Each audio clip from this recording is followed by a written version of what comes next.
Lindsey Graham has also said that if the Ayatollah doesn't go, then this would be a victory for Iran. So what do you think the aim of the US administration is here?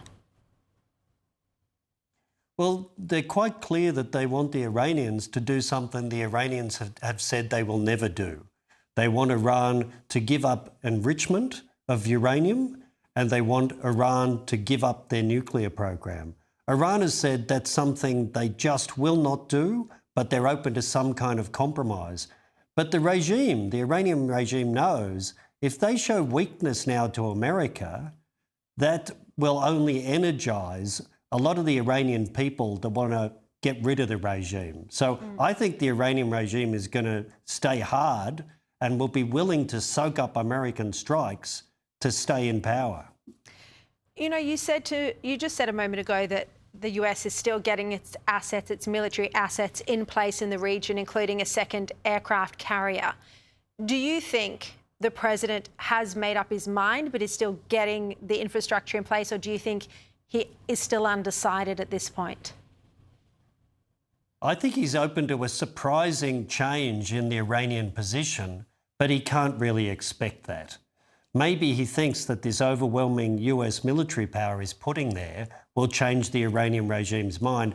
But for the regime, it's probably their survival in power in Iran that they see as at stake. And battening the hatches down and withstanding American strikes probably looks like their best option. Just a question on this cohort of ISIS brides. Now, they've been reportedly stopped en route to Damascus, so they were able to leave their the camp they'd been staying in, stopped en route to Damascus, an official at the camp saying the trip hasn't been cancelled, but just postponed. So how do you expect this is going to play out? Do you think they'll go to a country like Lebanon first, and then from there, with their legally documented Australian-issued passports, catch a flight to Australia? Well, they have a right of return to Australia, as any Australian citizen does. And we've got the Albanese government hiding from their obligations. But they are going to find their way back home. And to have a government that says, we're closing our eyes to this, we'll be as surprised as anyone if our citizens return, I think is the worst position to be in.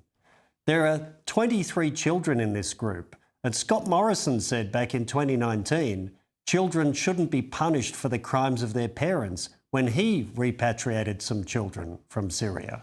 So unless we've become less compassionate and more hard-hearted than Scott Morrison, I think the government should do the right thing and manage the problem.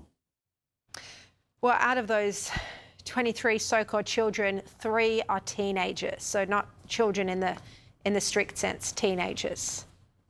And there hasn't been an assessment in nearly 4 years, so we just don't know the extent of the problem. All right, Michael Shoebridge, great to have you on as always. Thank you so much.